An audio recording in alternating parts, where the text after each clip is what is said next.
Okay, the other day what we did together as a class was we completed the watercolor technique sheet, and we looked at a whole bunch of different techniques in watercolor and what we can do with it, with the brush and with other different tools. We created a flat wash, a graded wash, which means it gradually changes from one color to another or one value to another.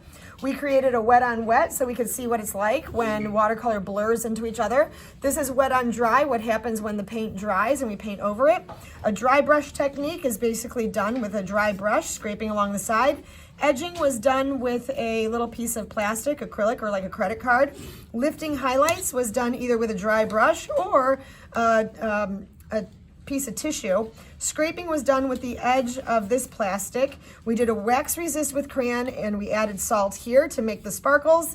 And then we tried a sponge technique to make some fall foliage, leaves, spattering, masking tape, and our saran wrap over it and what that looks like. Then what we wanted to do, what we did yesterday, was looked at our image and we decided what objects were in the background, what objects were in the middle ground, what objects were in the foreground, and what objects are details here. And then what technique we would use based off of this sheet for here. My background layer included sky and mountains, and I knew for my sky that I was going to use a nice flat or graded wash from darker to lighter, and then I was going to lift this off. My mountains, I was probably going to use some sponge technique. The middle ground has the building and some bushes, and I was going to use the masking tape here to really section off this nice geometric shape in the middle of all this organic material. And then maybe some crayon up here, a wax resist for this ceiling, and some sponge over in here for the bushes as well.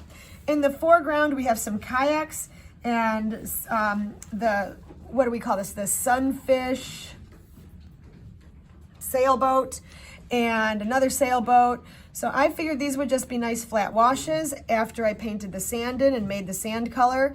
And then for the details in the foreground here, this water, we're gonna mix this color, have a nice graded wash in here, and then sprinkle on some salt to give it that top texture right there. And I can also use a wax resist right here along the water line with a white crayon. So I have a plan, and therefore I am ready to paint.